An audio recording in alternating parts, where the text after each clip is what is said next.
Livro de Tito, o capítulo 2, nós vamos ler do verso 1 ao verso 10, que diz assim: Tu, porém, fala o que convém à sã doutrina, quanto aos homens idosos, que sejam temperantes, respeitáveis, sensatos, sadios na fé, no amor e na constância.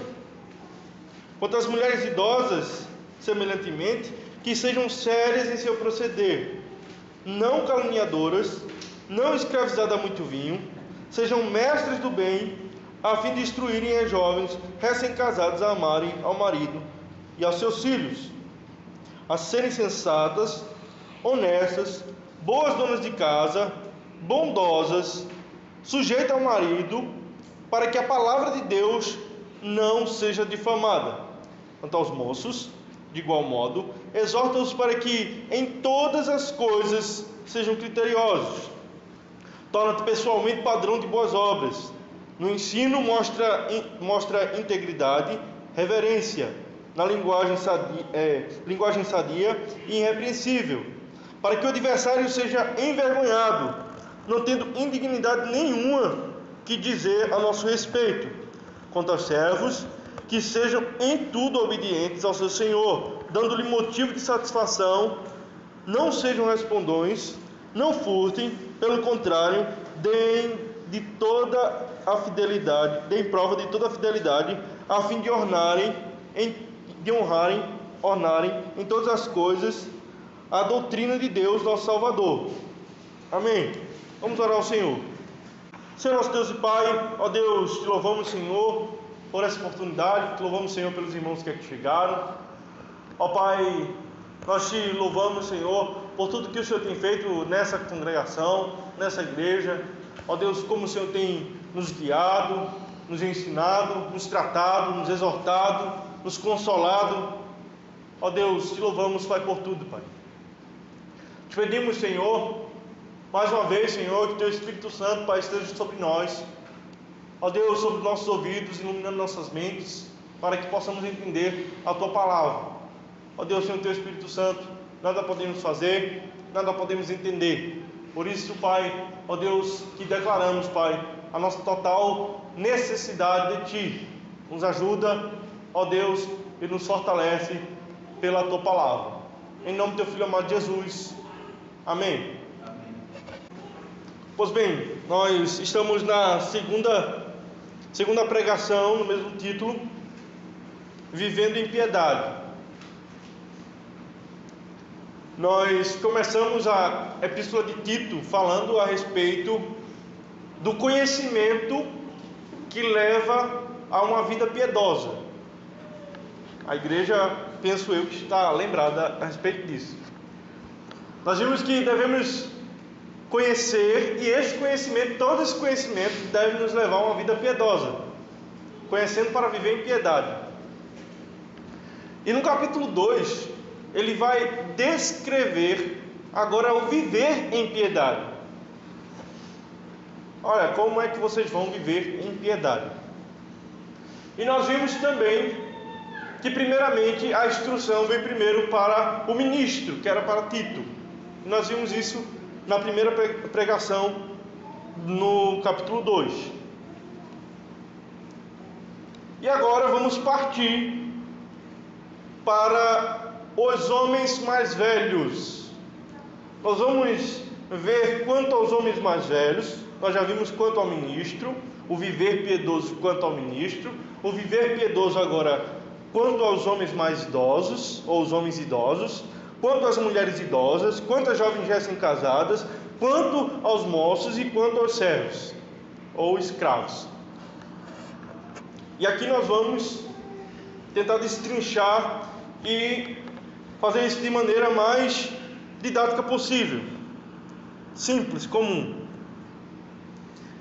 Nós temos visto que Tito chega na ilha de Creta com uma missão. Esse é o contexto. Uma missão. Qual é a missão? A missão é silenciar os falsos mestres que lá estavam.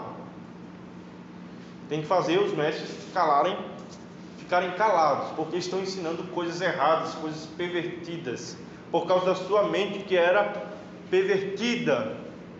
A mente daqueles homens eram pervertidas. Então, Tito deveria calar esses falsos mestres. Nós vimos que a maneira de se calar esses mestres seria primeiramente fazendo uma triagem de quem poderia ensinar na casa de Deus e quem não poderia ensinar na casa de Deus. Então, por aí era o primeiro crivo onde esses falsos mestres não passavam, eles não passavam. E se eles ainda insistissem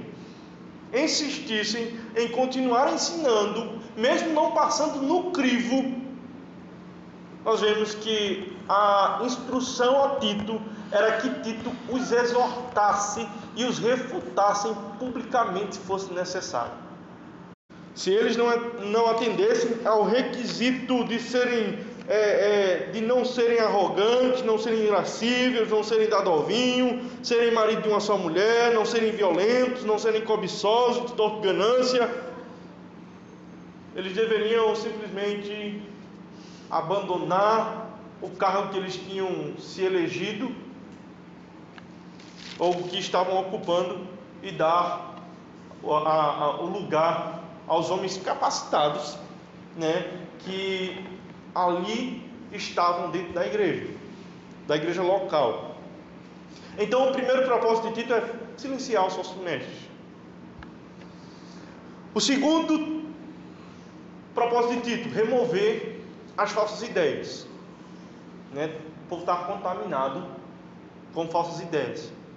Era como você está tudo arrumado, você foi lavado pelo Espírito Santo, você é convertido, e agora você entra numa mata, todo arrumado, você vai se encontrar, você vai para a festa do casamento com o cordeiro, e de repente você entra numa mata, e carrapichos agarram na sua calça, na sua camisa, e você fica cheio de carrapichos, sabe?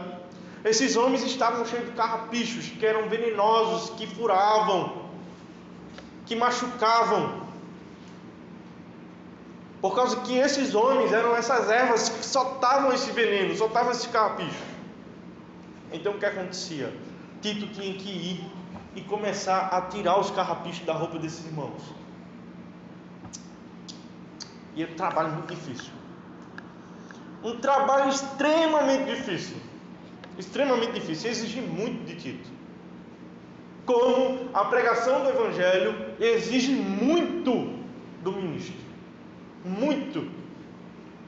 Haja visto que temos aprendido aqui que para ensinar na casa de Deus não é só necessário ter conhecimento, é necessário ter vida.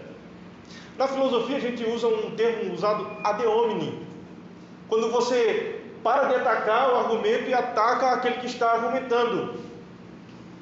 E é interessante que é isso que Paulo está mandando Tito fazer, porque o Evangelho, ele não é só para ser falado, ele é para ser vivido. Olha que coisa.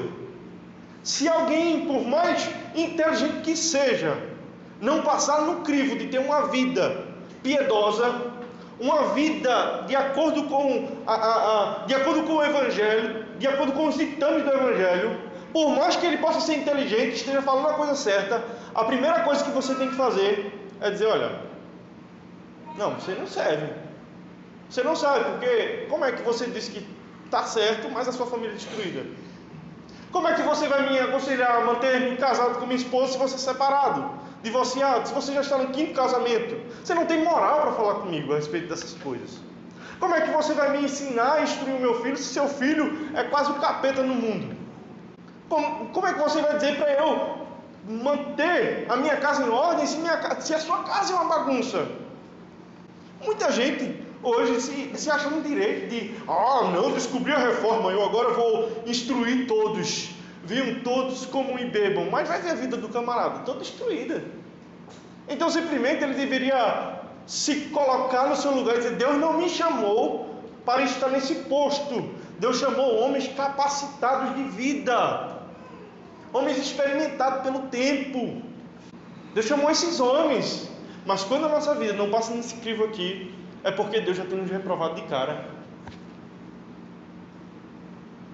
Deus já tem: mas eu não sabia que não poderia recasar. Sim, mas daí? E daí? Davi queria muito reconstruir ou construir o templo. Queria muito construir o templo, e era uma coisa boa. Muito, Senhor, eu quero construir o templo, quero te dar, te dedicar essa oferta, eu vou pagar por muitas coisas, vou juntar muitas coisas, vou contribuir com muitas coisas. Deus falou, não, a intenção é boa, você é um homem que é legal, mas a sua mão está manchada de sangue, o seu passado está te condenando totalmente, você não é um homem digno para assim fazer, sabe? Aí Deus fala, olha, mas a tua descendência vai fazer, que a gente vê que se dá em Salomão. E Davi simplesmente não questiona Deus, Deus, mas eu não sabia que para fazer o teu templo eu tinha que viver sem ter as mãos manchadas de sangue. Não, Davi simplesmente fala assim, Senhor, quem sou eu para usar de bondade como teu servo e escolher dentro da minha descendência esse que assim vai fazer a tua obra? Esse é um coração de um verdadeiro convertido ao Senhor. Ele vai reconhecer os erros deles, vai reconhecer a superioridade de Deus e vai dizer ao Senhor, o Senhor usa de graça em todo tempo, usa de graça também para comigo, me ensina com que eu ensine ao meu filho a não ser e não viver o que eu vivi. Só isso, me ensina, Senhor, a criar o meu filho, dizendo, olha, meu filho, cresça para ser um homem, cresça para ser um bom marido, um bom pai, cresça, exerça e faça tudo aquilo que eu não fiz, tudo aquilo que eu desprezei, não despreze, meu filho. Ouve os conselhos do teu pai, ouve os conselhos da tua mãe. Veja, assim que deveria ser. Então, essas pessoas, elas deveriam sair de cena. E se forem convertidas de fato, vão reconhecer o seu lugar. Vão dizer, opa, não, peraí, tem pessoas mais capacitadas do que eu. Tem pessoas que Deus levantou para esse propósito. Minha vida está manchada. E se minha vida manchou, é porque o Senhor já tem me reprovado para isso. Um chamado ao ensinamento, ele não é um chamado de autoria própria. É Deus que chama. Quando Deus chamou Arão, muita gente questionou, disse, isso é coisa de Moisés, é porque é da família. É da família de Moisés, então por isso que ele é o sumo sacerdote. Por isso que ele é o sumo sacerdote. Esse negócio aí é nepotismo. A família. E o próprio Deus se ira muito a respeito disso. Diz, não foi eu que chamei. E Deus até, ainda com a sua bondade, a sua paciência e misericórdia, diz que tá certo, vocês vão ver que é Deus que escolheu Arão. Pega um cajado dos representantes das tribos, colocam lá, pronto, o que florescer é o que Deus escolheu. Arão floresceu. Não é porque ele quis, é porque Deus disse, vai ser ele. Vai ser ele. Então, esses homens são capacitados por Deus para remover os venenos ou os carrapichos da roupa desses irmãos. E é um trabalho muito árduo. E Deus ele capacita. Não é o homem, por mais instruído que ele seja, por mais ele pode ter feito faculdade em Harvard, mas não adianta. Se Deus não chamou para aquele ofício, ele está totalmente excluído. Ele vai estar lutando contra Deus. Então tinham os homens chamados por Deus, e que Tito agora ia eleger, e tinham os homens que se elegeram, que não foram chamados por Deus, e que estavam só fazendo o povo tropeçar e cair. E a terceira era que ele deveria promover agora uma vida piedosa. Não era só tirar o carrapicho da roupa, olha aí, está tudo certinho. Não, era fazer os irmãos caminharem de novo,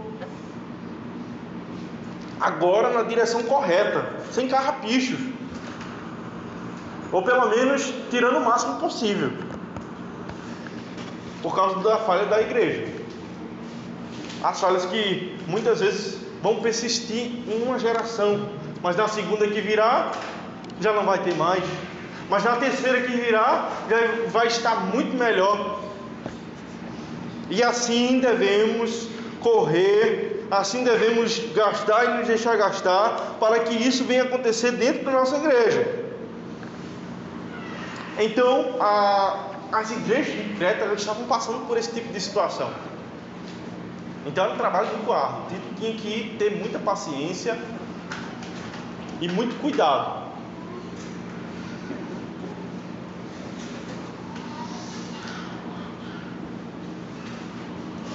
Então, a partir do momento que Tito é instruído a identificar esses homens, a cortá-los, agora Tito é chamado por Paulo para falar com os irmãos a respeito da vida diária, mostrando aos irmãos o que é de fato viver uma vida piedosa através da sã doutrina. Lembra que todo conhecimento ele gera piedade?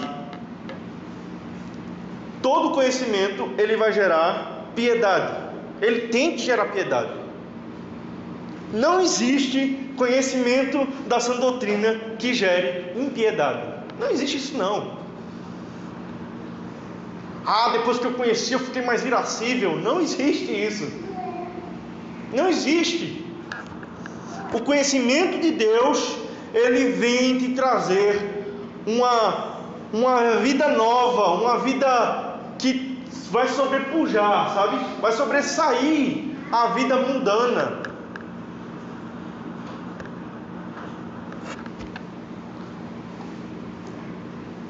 Mas o ódio me consome. Sabemos que tudo que acontece pela vontade de Deus. E nós temos que entender que, primeiramente, nós somos chamados com um propósito. E esse propósito a gente tem que tentar compreender e cumprir de fato. O resultado quem vai dar é Deus. Por isso que quando ele chama o ministro, ele diz: olha, prega isso, instrui o povo a isso, instrui o povo a isso. Mas ele não fala para Tito começar a entrar em profundo colapso, em profunda depressão, se o povo sequer o escutasse. Nós temos uma missão e ele tem que executar essa missão com fidelidade. Então Tito é chamado para pregar isso. Tu, porém, fala o que convém a sã doutrina. 2 pontos. Aí ele vai dizer, quanto ao ministro, quanto aos homens idosos, quanto às mulheres idosas, quanto às jovens recém-casadas, quanto aos moços e quanto aos servos. E nós vamos entrar hoje, já falamos do ministro, agora vamos falar do homem idoso. Do homem idoso. Paulo vai dizer aí, olha para a tua Bíblia aí, no verso 1 ao verso 2. Tu, porém, fala o que convém a sã doutrina. 2 pontos. Quanto aos homens idosos, que sejam temperantes, respeitáveis, sensatos, sadios na fé, no amor e na constância. Vamos destrinchar esse texto.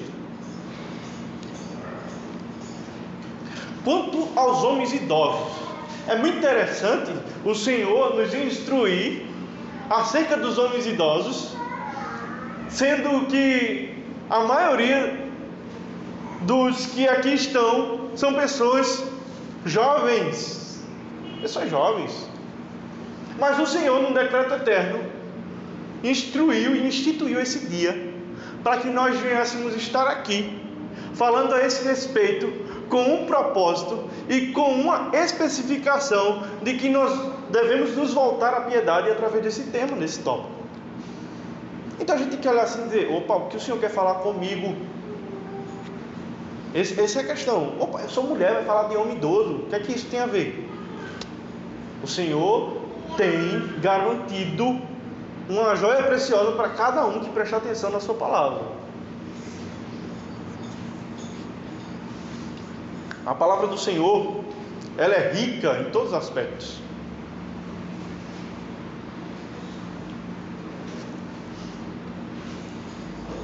Então, Paulo ele vai falar primeiro, ou vai falar a respeito dos homens idosos.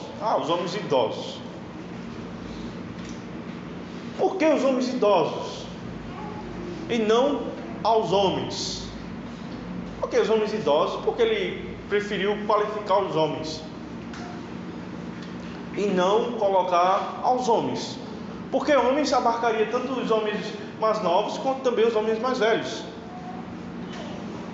Primeiro, por causa da situação das igrejas de Creta, por causa dos anciões. E segundo, porque todo jovem vai ficar velho. Todo homem jovem ficará um dia velho. Falando para o velho, ele fala tanto para o intermediário quanto mais novo.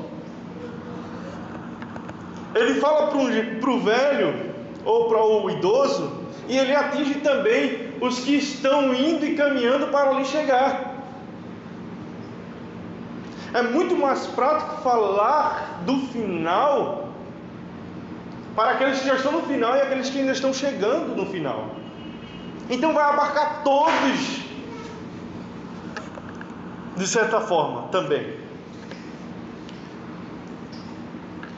Homens idosos, porque a idade, o tempo, vai ser frequentemente associado a coisas como maturidade, sabedoria e paciência.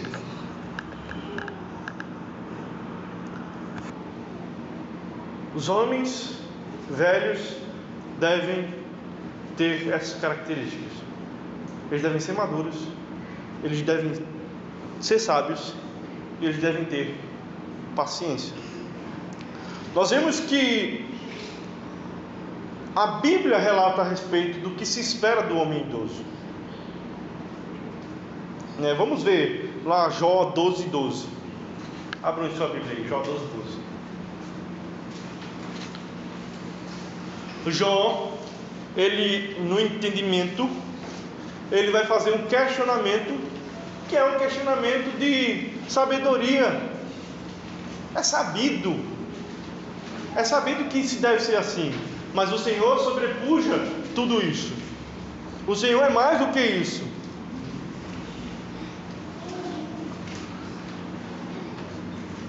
E Jó pergunta o seguinte: está a sabedoria com os idosos, e na longevidade o entendimento?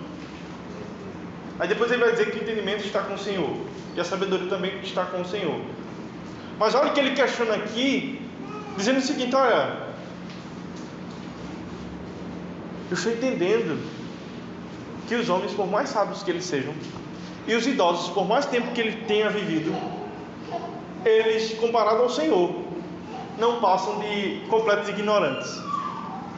Mas a ideia que eu quero que vocês vejam aqui é que o Senhor, ou Jó, usa esta comparação para dizer, olha, que é comum que a gente venha esperar que um homem idoso ele tenha sabedoria e ele tenha entendimento, ele conheça muito.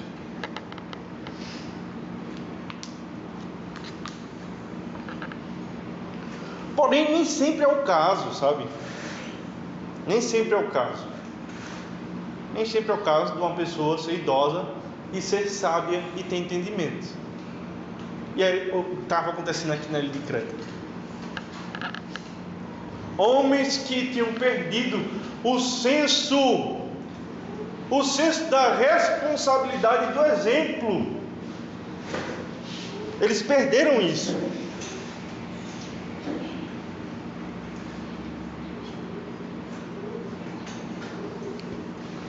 Muita gente, especialmente os jovens, nós que somos jovens, não vemos o tempo passar. E muitas vezes, daqui a pouco, eu digo a você que é como no estalar de dedos, nós vamos estar velhos. Velhos e velhos. De repente, estaremos sem força e sem vigor. E o que acontece muitas vezes é que com o aumento da idade, algumas variáveis são acrescentadas à nossa vida. algumas variáveis e muitas variáveis que desconsideramos.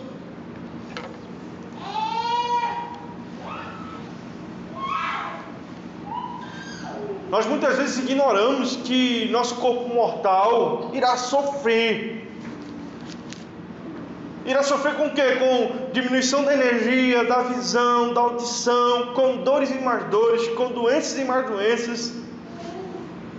E muitas vezes essa dificuldade nos empurrará para a desesperança da vida, se não atentarmos para o que Paulo está falando para os idosos. Se nós, jovens, não atentarmos o que devemos buscar para a nossa velhice. Se nós não começarmos a entender o propósito de vida, nós vamos começar a perceber essas variáveis acontecendo em nossas vidas e vamos ficar desesperançosos da vida. Porque ao envelhecermos, as mudanças, que são muitas, podem ser difíceis de aceitar. Muito difíceis de aceitar. A vida ela pode se tornar muito menos gratificante, muito menos satisfatória e mais decepcionante. Nós vamos ver pessoas que amamos morrerem. E isso é complicado. Principalmente se você for mais caçula.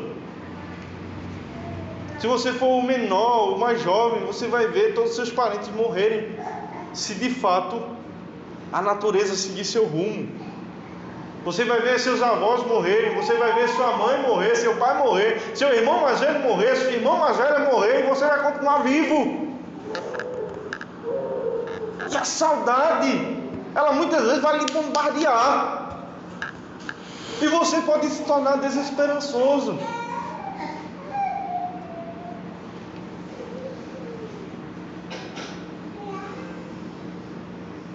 Nós vamos perceber que o eu jovem se foi, simplesmente foi com os anos. As caminhadas que nós fazíamos com tanta facilidade, agora nós fazemos com dificuldade. Com tanta dificuldade, nós não conseguimos mais fazer coisas simples como levantar a mão e pegar no copo. E a dependência de terceiros, a nossa dependência quanto às coisas que devemos fazer e temos que depender de terceiros, vai aumentar cada dia mais e mais. Sabe, isso é desesperançoso. Isso é complicado se nós não atendermos e não atentarmos para as palavras de Paulo aqui em Tito.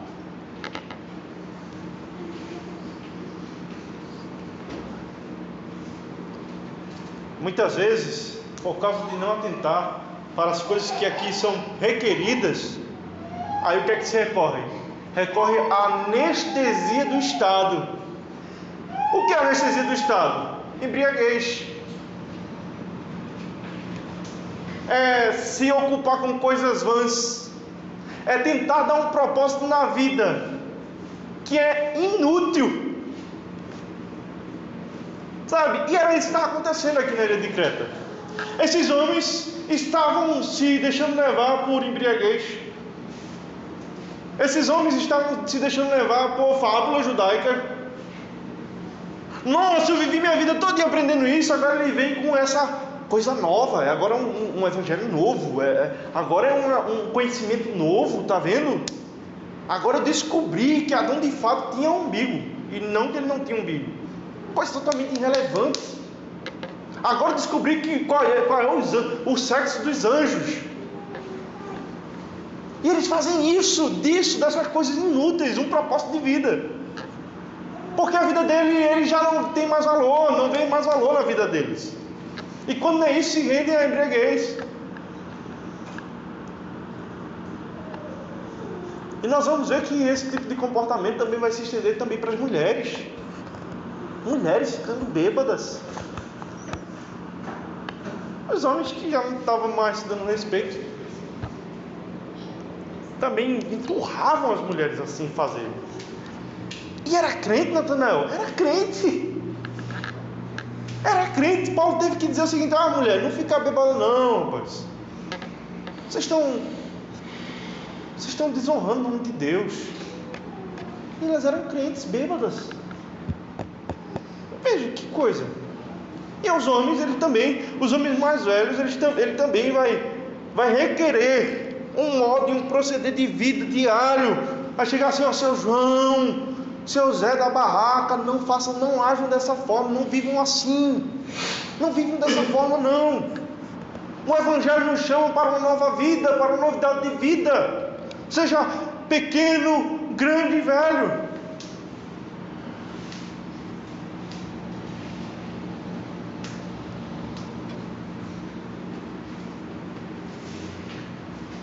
É isso que nós cristãos devemos atentar. Nós devemos atentar que, ao invés de estarmos recorrendo a esses erros, nós devemos viver numa perspectiva diferente enquanto a velhice. Enquanto a velhice chegar, nós devemos trazer maior amor por Deus, maior amor com o povo de Deus, maior amor para as sagradas ou com as sagradas escrituras. Quando os anos se passam e a sua fé vai sendo experimentada, o que é que acontece? Tiago diz que você é enraizado cada vez mais e mais. O tempo ele vai testando e vai aprovando como um fogo e purificando você. Você vê que o tempo idoso, idade, tempo, vai ser usado aqui porque são homens que já passaram por várias etapas na vida. Sabe? Já tiveram tempo e mais tempo para os carrapichos serem tirados. Eles não deveriam estar caindo mais nesses erros. E isso é uma mensagem também para os jovens. Olha, jovem, cuidado com o que você está fazendo aqui. Cuidado com o que vocês estão fazendo na vida de vocês. Olha o padrão que Deus tem estabelecido. Vejam o que se tem feito e vejam o que deve ser feito. E aí, vocês estão caminhando para lá? Ou vocês estão muito aquém disso?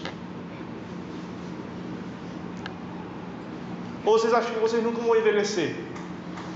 Ou vocês acham que o amanhã nunca vai chegar? Ou vocês contam sempre com a saúde que vocês esbanjam hoje? É isso. O tempo nos deve trazer alegria de estarmos sendo aprovados cada dia mais e mais pelo viver em Cristo. E que um dia nós possamos dizer, como Paulo disse a Timóteo: olha, Timóteo, o viver é Cristo e o morrer é lucro. O viver é Cristo, por isso que estou tão feliz, mesmo na minha velhice, mesmo nas minhas dificuldades, mesmo nas cicatrizes que eu carrego no meu corpo. O viver é Cristo e o morrer continua ainda sendo lucro. Mas o viver é Cristo. E nunca me envergonharei disso. Nas minhas fraquezas, na minha debilidade, o viver é Cristo, Timóteo.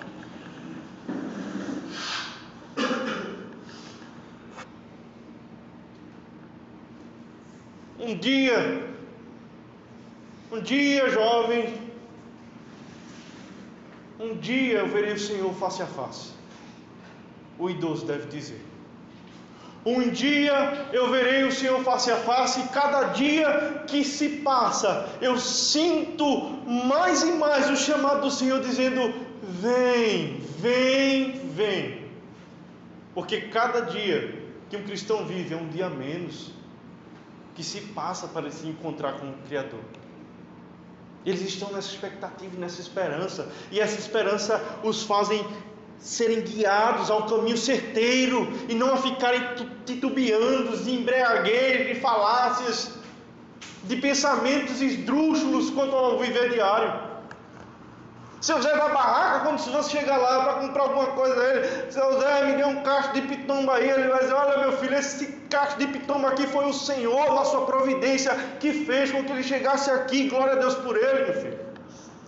Tome aí esse cacho de pitomba, me pague um preço justo, a minha barraca sempre, aqui os preços estão justos, porque eu pretendo glorificar a Deus também aqui na minha barraca. Olha, Creuza, vem cá, Creuza, o irmão fulano está aqui. Sabe, demonstrar na sua própria vida sobriedade.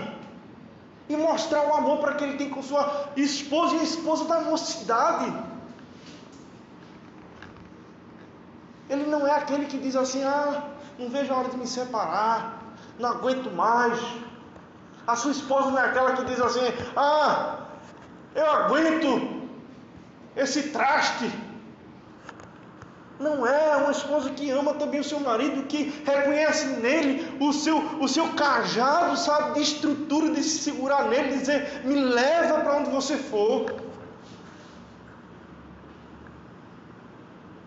Esse é o objetivo de vida que essas pessoas deveriam almejar.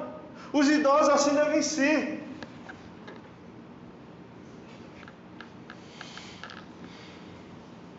Em contrapartida, o povo de Deus, todos, homens e mulheres, crianças, jovens, todos,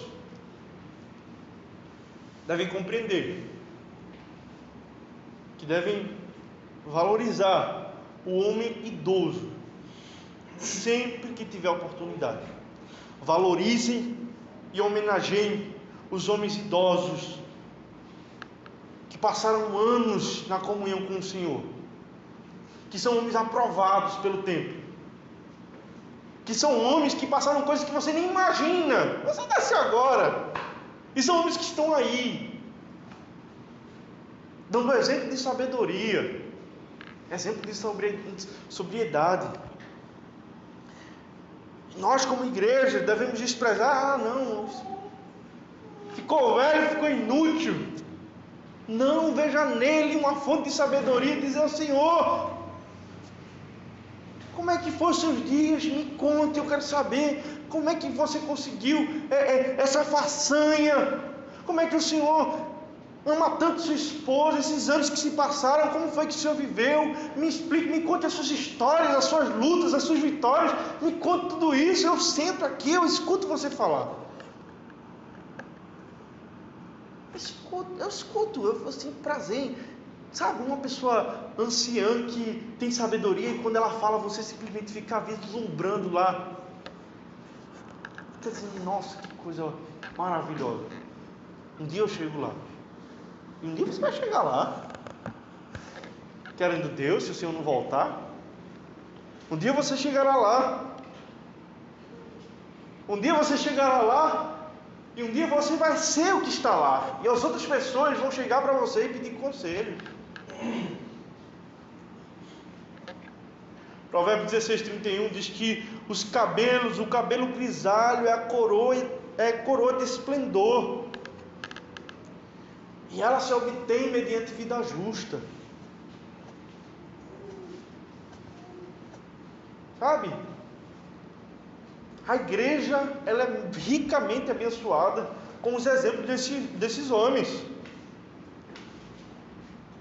Desses homens que viveram vida justa. Salmo 71:17 diz o seguinte, olha, tu me tens ensinado, ó Deus, desde a minha mocidade até agora, tenho anunciado as tuas maravilhas.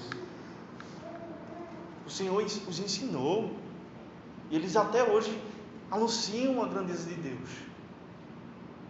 O Senhor os tem ensinado, o Senhor os tem guiado, o Senhor os tem preservado.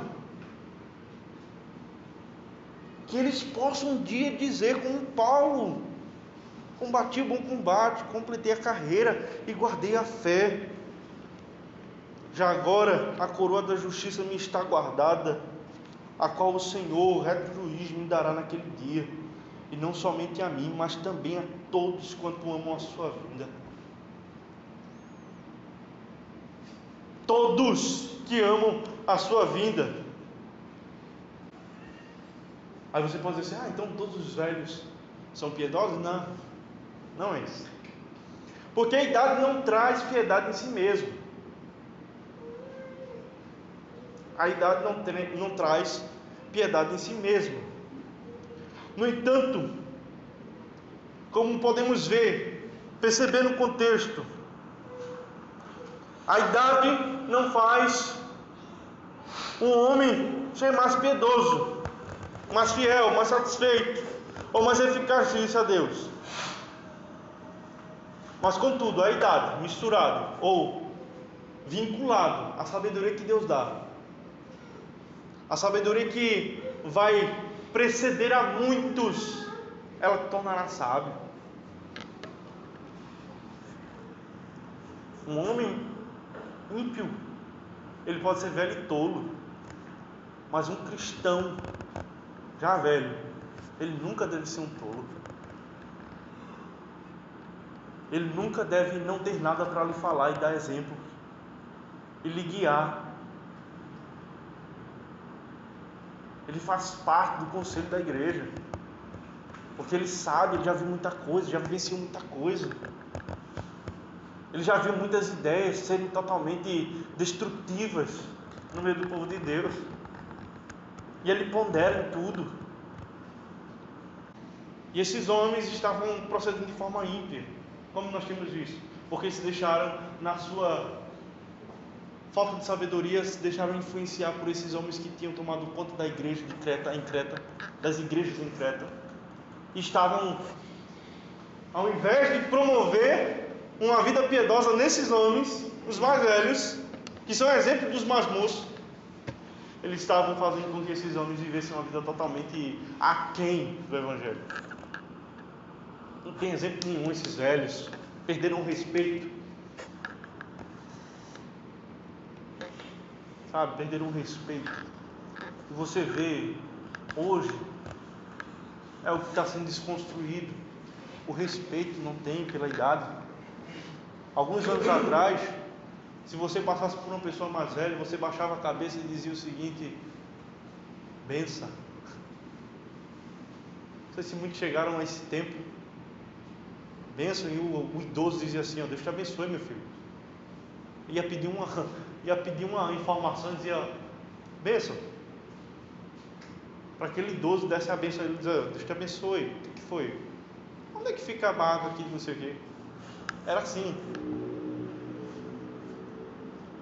Não como um sinal de superstição, mas como um sinal de respeito, adquirido pela cultura, de respeito, de saber que ele está ali e já é um homem experimentado de anos e pode me dar conselhos a eu que sou tão jovem, e eu não sou mais do que ele. Hoje em dia você vê o contrário, você vê a criança, se você diz um, ela diz dois. Você sendo mais jovem, mais velho do que ela, uma criança pequena, e você diz: meu filho, não faça isso, mesmo você não sendo o pai dela, mas só pelo motivo de você ser mais velho, experimentado, ela devia ser ensinada a simplesmente olhar e dizer: opa, estou fazendo coisa errada, não vou fazer. Mas ela diz: que nada. Quem é você? Você não é meu pai. Mas você está fazendo coisa errada. E daí? Meu pai não está aqui. Porque nós não temos nutrido essa cultura.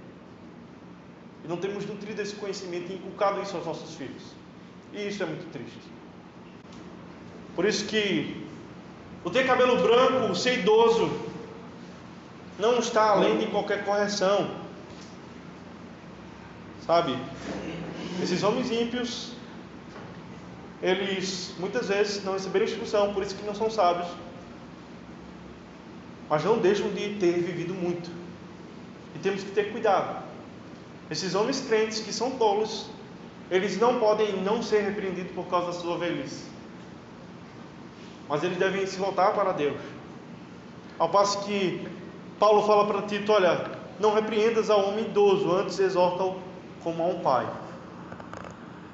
Olha, vai com calma com eles, tem respeito por eles, mesmo estando errado, você deve se voltar para ele com todo o respeito e cuidado possível, sabendo do teu lugar, sabendo que você é jovem, sabendo que você é uma pessoa que não foi experimentada ainda pelo tempo. Você vai chegar nele com o maior cuidado possível. Mas está errando, Paulo, mas tem que ter cuidado. Não repreendas ao homem idoso, antes exorta como a pai. Venha cá, seu João. Olha, isso.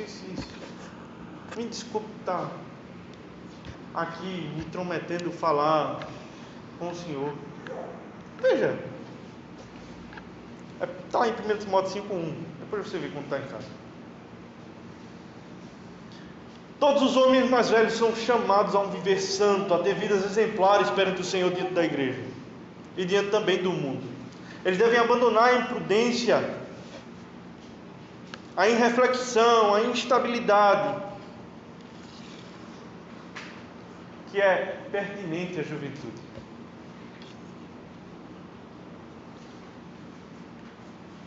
Então nós vemos Paulo indicando aí as qualidades desses homens idosos. Ele diz, olha, o primeiro, que sejam temperantes. O temperantes aqui traz a ideia de que eles sejam controlados, que eles tenham domínio de si mesmo. Sabe aquele velho que não tem paciência? Não é para ser assim. Eles devem ser temperantes. A piedade exige que eles sejam temperantes, sóbrios.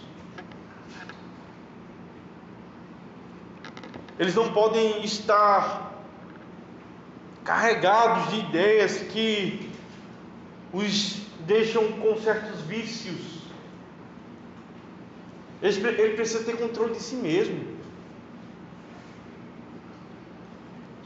Olha para isso, se um ancião tem que ter controle de si mesmo, você jovem, muito mais. Procure isso, porque em você, esse desejo, essa ansiedade de ser impulsivo é muito maior. Então você deve se controlar ao máximo. Se controle. Aí deu uma vontade de falar, chegou aqui na garganta. Chegou aqui. Engula as palavras. Se controle. Não estava certo, mas não era a hora. Se controle. Temperança.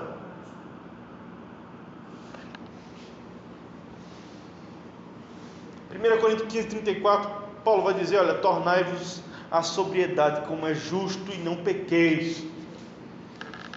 Falando lá com os caras que estavam levantando essa mesma questão, coisas absurdas em relação à ressurreição. Mas assim, tornai-vos a sobriedade como é justo e não pequeis, porque alguns ainda não têm conhecimento de Deus. Isso digo para a vergonha vossa. Vocês estão falando de coisas aí que mostram o total desconhecimento de Deus. Vocês devem ser sóbrios, devem ficar sóbrios. Esses homens lá no contexto da carta aos Coríntios, esses homens eles diziam o seguinte: não, sobriedade é viver correndo perigo de vida todos os dias. Sobriedade é o que é? É ficar morrendo para si mesmo todo dia? Aí disse: isso não é sobriedade não. Isso não é sobriedade não. Isso para mim é não sóbrio. Isso é viver de maneira tola. Porque não existe ressurreição. Eu teria que... A sobriedade é saber que eu tenho que aproveitar de fato a vida. Paulo diz assim: meu Deus, que absurdo isso. Você não conhece a Deus, aquele que ressuscitou Jesus entre os mortos. Em outra parte, Paulo vai dizer o seguinte: olha, se de fato não existe ressurreição, então comamos e bebamos, porque amanhã morreremos. Ora, é melhor fazer o que der na telha mesmo. É melhor o que deve fazer o que der na telha, mas não é assim. Por isso vocês devem tornar a sobriedade como é justo. Pois a ressurreição dentre os mortos é um fato. O próprio Filho de Deus veio ao mundo para ratificar isso, e não retificar, ratificar, dizendo: olha, isso é um fato. E não contar com esse fato é viver longe do que lhe impulsiona a reconhecer uma vida de integridade diante de Deus, diante dos homens. Não ter essa ideia do futuro, do porvir, da eternidade, da ressurreição. Isso vai lhe afastar de viver uma vida piedosa. 1 de Pedro 1,13 vai dizer: por isso, exigindo-vos o vosso entendimento, sede sóbrios e esperai inteiramente na graça que vos está sendo trazida na revelação de Jesus Cristo. 1 Pedro 4,7 diz: ora, a fim de todas as coisas está próximo, o fim de todas as coisas está próximo, sede portanto criteriosos e sóbrios.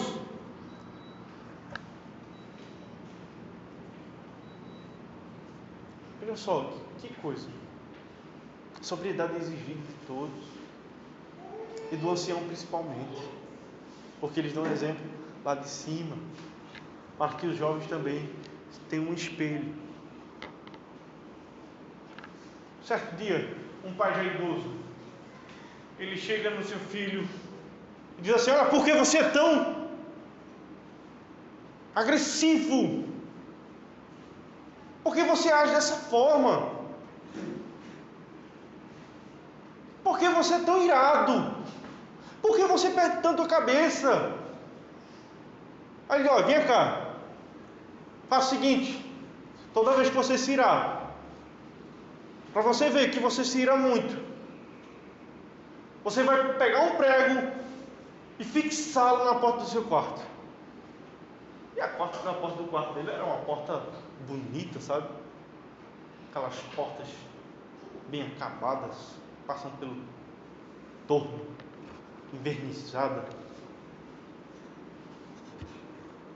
E aquele menino, aquele jovem, ele chega assim e se ira com alguma coisa, pega lá o prego, pega lá o martelo, bate na porta. Aí ele começa a observar a semana, e ele viu que já tinha uns 30 pregos. E olhou assim e falou: rapaz, eu me iro muito. A minha porta vai encher de prego. E o pai lá, idoso, já testado pelo tempo,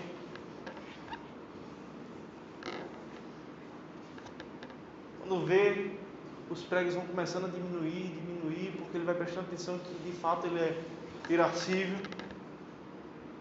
Chega um tempo que não tem mais prego. Ele não consegue, ele não se ira mais como ele irava antes. Então não tem para que ele colocar mais prego. Ele olha assim e faz: olha, pai, de fato isso me ajudou bastante. Eu reconheci os meus erros, e eu reconheço que de fato eu tinha me irei bastante. Né, filho? Agora tire todos os pregos. Aí ele começa a tirar os pregos todos na porta. Aí ele olha para ela e faz: olha, mas pai, acabei com minha porta toda cheia de buraco. Ele fez: justamente, meu filho, porque toda vez que a gente se ira, a gente faz um buraquinho desse nas pessoas, e não tem mais como resolver. E se resolver, vai ser só uma coisa parcial. É a mesma coisa toda vez que a gente se ira, toda vez que a gente perde o controle. Seu pai já foi muito assim, por isso que eu tive que fazer isso com você. Eu dizia a você: não se ire, você se ira demais, você não ligava para mim, faça isso. E com a experiência, o jovem ele pode reconhecer o seu erro.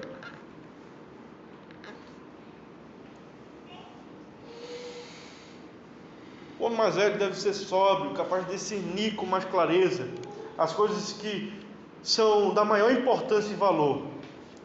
Ele não fala de forma precipitada.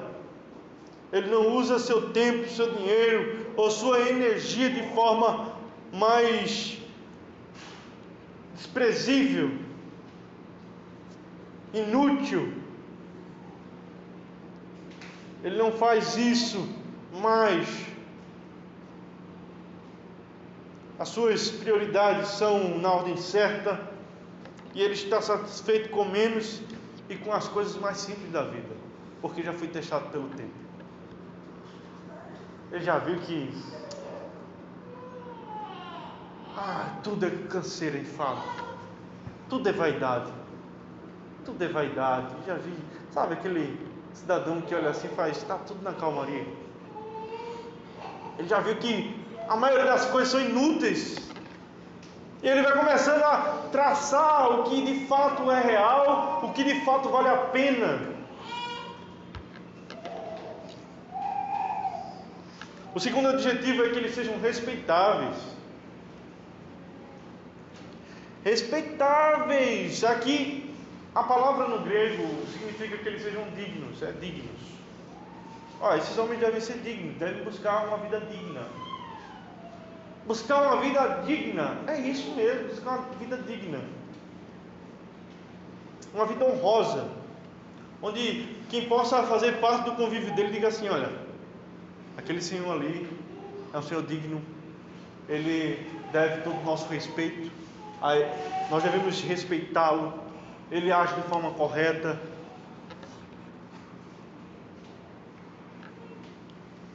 Não devemos levar ou cair nas ciladas de Satanás,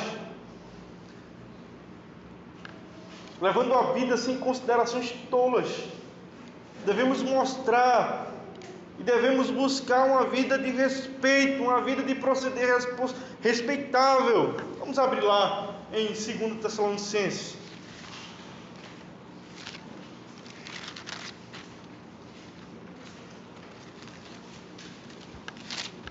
2 Tessalonicenses, o capítulo 1, ou o capítulo 3.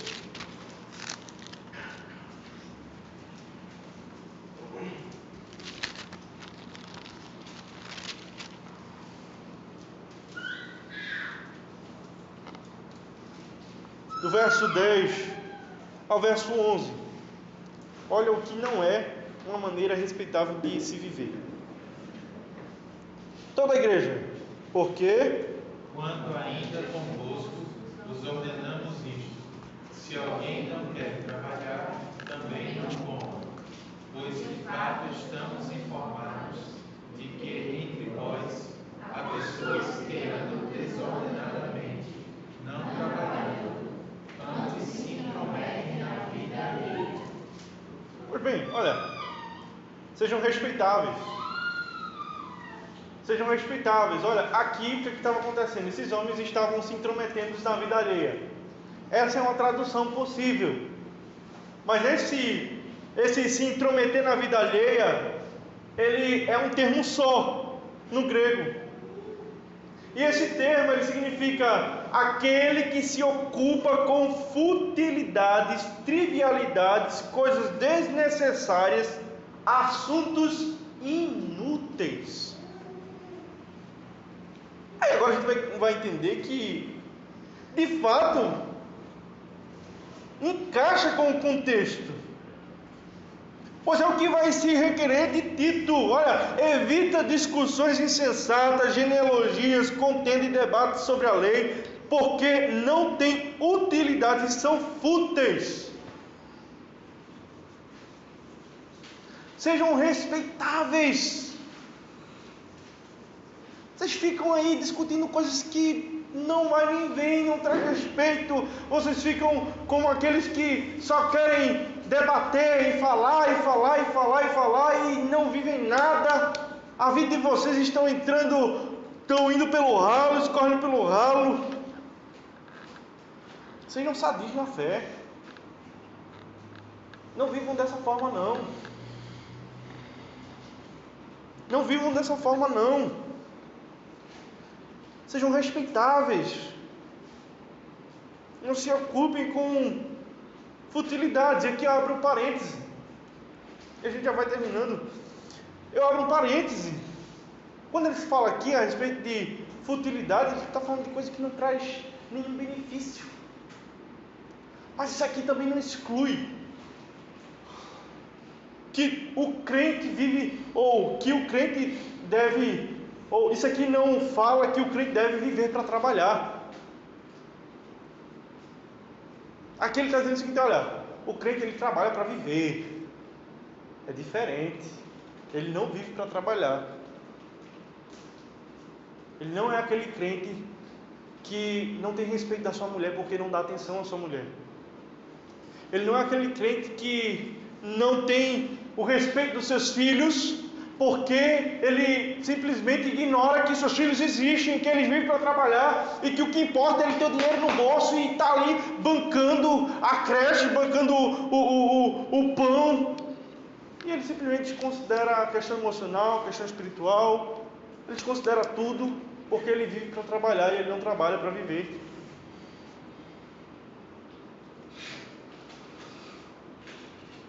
Quando Paulo fala isso, ele fala para que nós venhamos, de fato, não estar andando ociosos, pensando e falando coisas inúteis. Nós devemos entender também que a vida, como eu vi agora há pouco, um pastor falando, ela tem parênteses, sabe? Ela tem parênteses, e esses parênteses a gente tem que aproveitar para poder parar um pouco da nossa vida, trabalho, e sentar com nossos filhos, brincar com eles, pegar nossa esposa e levar para um lugar onde você possa ter um momento com ela.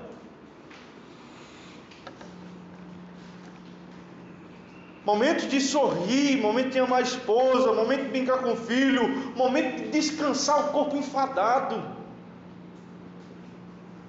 Isso é prudência e sobriedade.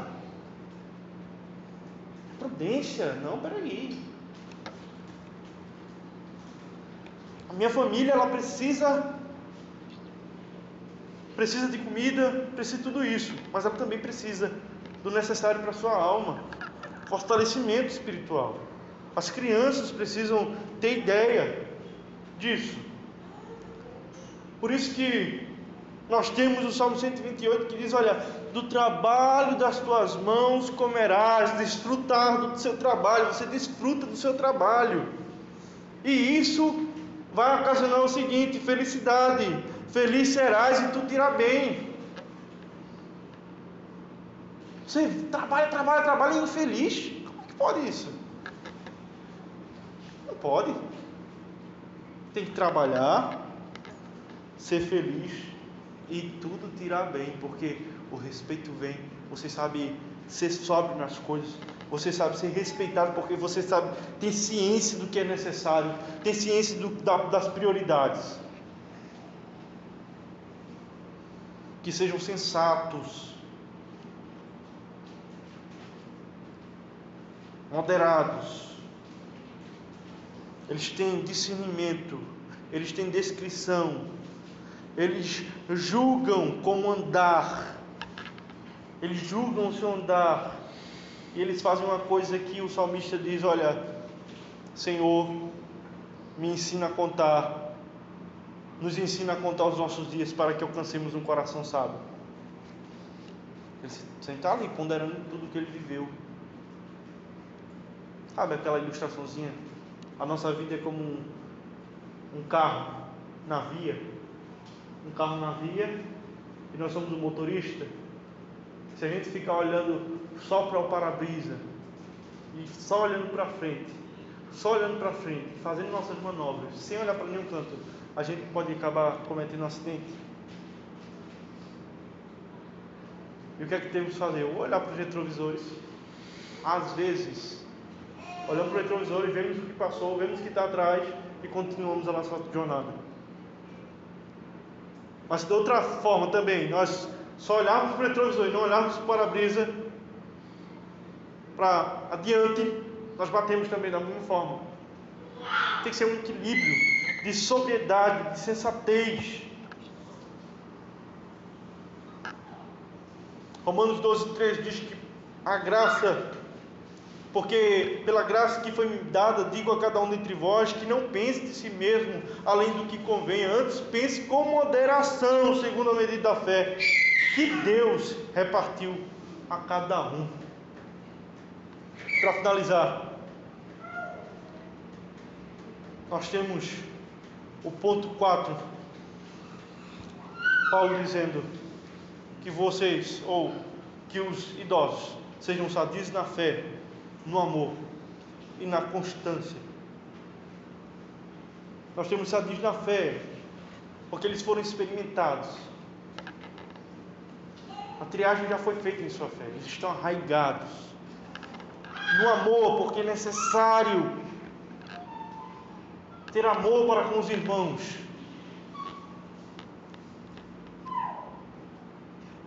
Porque isso é cumprir a lei, é amar o seu próximo. O homem piedoso acredita na prática da verdade. Por isso que ele ama o seu próximo. Como João 1,4,7. Amar uns aos outros, porque o amor vem de Deus, e qualquer que ama é nascido de Deus e conhece a Deus. O idoso, ele sabe que aquele que não ama não conhece a Deus, porque Deus é amor. Aquele que ama passou da morte para a vida, porque ele ama os irmãos.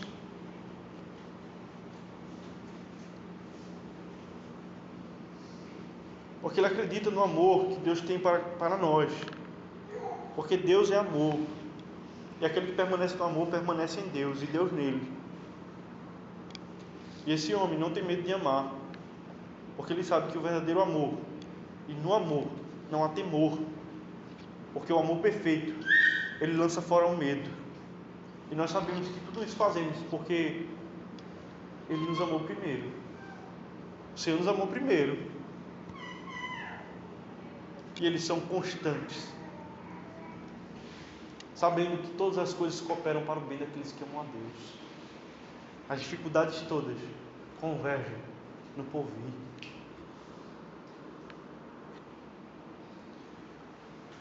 Com tudo isso, venhamos reconhecer que há um proceder diante e na casa de Deus.